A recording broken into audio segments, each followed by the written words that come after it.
No, you caught us eating Koblenz chocolate. Wow, It's good. really Oh, it's good. good. Go.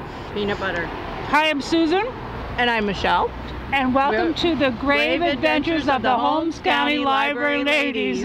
We're in Walnut Creek. This is where our cameraman Bill lives. Hey, Bill. He lives down the street. And this is Koblenz chocolate's the best chocolate. Oh, it's so good. And we're right next to the cemetery. The cemetery is just down the road, right there, and we're going to head on over there. Wow, that was good. That was peanut butter. Oh, God. I wonder what that is. Now, you can't have any more. No. No, then one more. You can't take this whole box. I'm taking the whole box. No. You can't have any more. No. No more. No. I mint. I don't know. That's good. That looks really good. Okay, we're here inside St. John's Cemetery in Walnut Creek, and we wanted to point out a few things on your visit. And that is, you might be able to hear all the traffic as we're speaking here. It's very touristy through here, so you want to be aware. Parking is located to the side of the cemetery there, which shares a parking area with Koblenz chocolates. When you come, a couple things to keep in mind. As always, bring your notepad and pen to jot down anything you might find on a tombstone you would want to look up later. You might also want to bring a bag to carry all of your items in. Binoculars may or may not be necessary. It's kind of a small cemetery. There are no paths here, so you need to be careful. The terrain is a little uneven, but it is small. So not a lot of grade here, so it looks pretty easy to maneuver. So when you visit, those are some of the things you might want to bring with you to have a successful time here at St. John's. Okay, I just want to tell you a little bit about Walnut Creek, and then we're going to talk more about it when we get into the cemetery. But down the road, there is next to Koblenz Chocolates is Carlisle House. That's a hotel, and then next to that is Der Dutchman. And Der Dutchman's been around a while. It started in 1966 with Guy and Margaret Miller bought it. It was a small general merchandise store. They bought it and turned it into a restaurant. They soon realized that it was a little too much for them, and so they turned it over to their son Ray and his wife to take it over. It was a tiny little place. My husband used to come down years ago and eat there, and he loved it. It was just a really little place, but now it's a really large restaurant, and it's wonderful. It's a good place to come, and then afterward go to Koblenz, get some chocolate, and then there are some other little shops here. So I just wanted to let you know that this is kind of a tourist town, and there are some things to do here. We're going to go into the cemetery, and I'm going to talk about Walnut Creek, a little bit about the history, and Michelle's going to talk about a couple of the prominent people in the cemetery. So here we go, Michelle.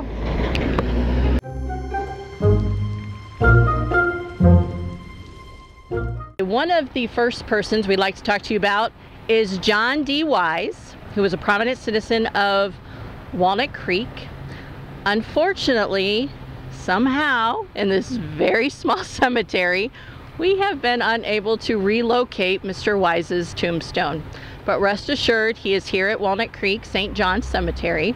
And he came to Holmes County from Germany. He was born in 1822. He lived in Pennsylvania, where he married his wife in 1844. Her name was Martha. Harriet Schroeder. He then came to Holmes County in 1856 and purchased a farm in German Township. Now, in his younger years, he learned the trade of being a baker and did that for many, many years before settling here in Holmes County and ending up in business with one of his sons with a general mercantile business. And you can read a little bit more about Mr. Wise and his family in the commemorative biographical history of Holmes and Waynes County.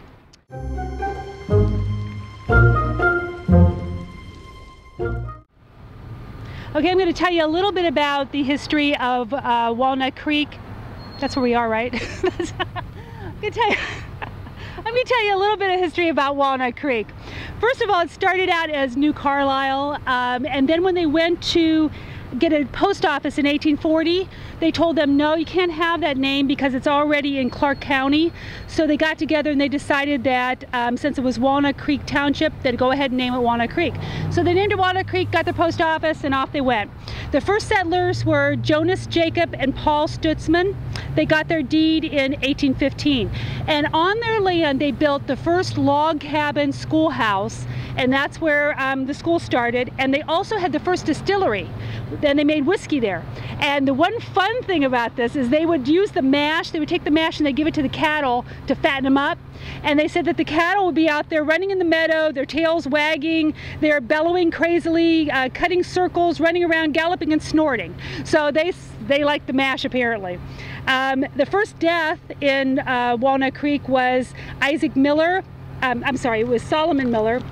He was the nephew of Isaac Miller and the son of Jacob Miller. A lot of the settlers came onto their land to cut some lumber, to cut some trees, and apparently Solomon, a tree hit him, and he died a few days later. And there was actually no sawmill here to make a coffin, so they made a homemade coffin with split and shaved boards. So that was the first death here. And then actually this cemetery goes with the St. John's United Church of Christ that was actually moved here from Mount Hope. And the cemetery, the people who were buried in that cemetery, their bodies were taken out of that cemetery and moved here. So that was not actually here to begin with, it was in Mount Hope to begin with. And when it was moved here, the church actually had a pledge at the church saying that people would give so much sums of money to the cemetery in order to keep it up, to keep the maintenance, and they were pledging per year. The first funeral director here was Fred Lance, and he was a wagon maker and a coffin maker. So that's a little bit about Walnut Creek. I've got my Koblenz chocolates. I won them from Michelle, and I'm going to eat my Koblenz chocolates while Michelle talks about some prominent people here.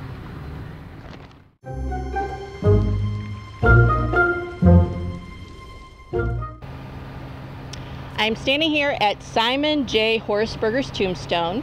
He was another prominent citizen of Walnut Creek. He was born in 1859 and died in 1939 from a heart condition. And while living in Walnut Creek, he had 6 children, married Elizabeth, and I will not even begin to pronounce her last name. He was the oldest of 12 children, and he himself had 6 children, 2 which died in infancy. He worked for as a blacksmith for his father-in-law, and then bought the practice in 1885. And from there he went into the buggy and the wagon business, and instead of kind of mass producing these items and having them sitting around waiting to be sold, he actually sold these on a customer order basis. So you had to come in, let Mr. Horsberger know that you wanted a buggy or a wagon, and then it was hand built. Almost all the materials were done by hand, only a few were manufactured and brought in from other places. He married 3 times, and from those 3 marriages had children, which most of them did reach adulthood, and I believe also went into business with him. He was also known for carrying peppermints in his pocket while he was at church, and the peppermints were so strong that they brought kind of tears to your eyes when you had them. So we thought that was kind of interesting of Mr. Horsberger. Another interesting thing about his business acumen was the fact that he dealt a lot with credit. He didn't force his customers to pay.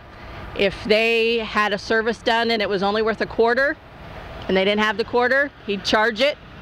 So he did that a lot. It didn't matter what time and in fact, or how much. And in fact, many times he just lost the paperwork and people didn't even end up paying. So he never pushed anybody to sell. He serviced, provided service for them when they needed it. If they didn't have money, they might pay with a cow, with a horse, eggs, chicken, so forth. So he seemed like a real community-oriented man, cared about his community and helped those people out. Again, he died of a heart condition 1939, and he was 80 years of age. His wife, Elizabeth, the first wife, is buried across the lot from him, kind of behind the camera there. So if you're looking for her, and descended from his marriage to Elizabeth, you'll find her tombstone in the next row over.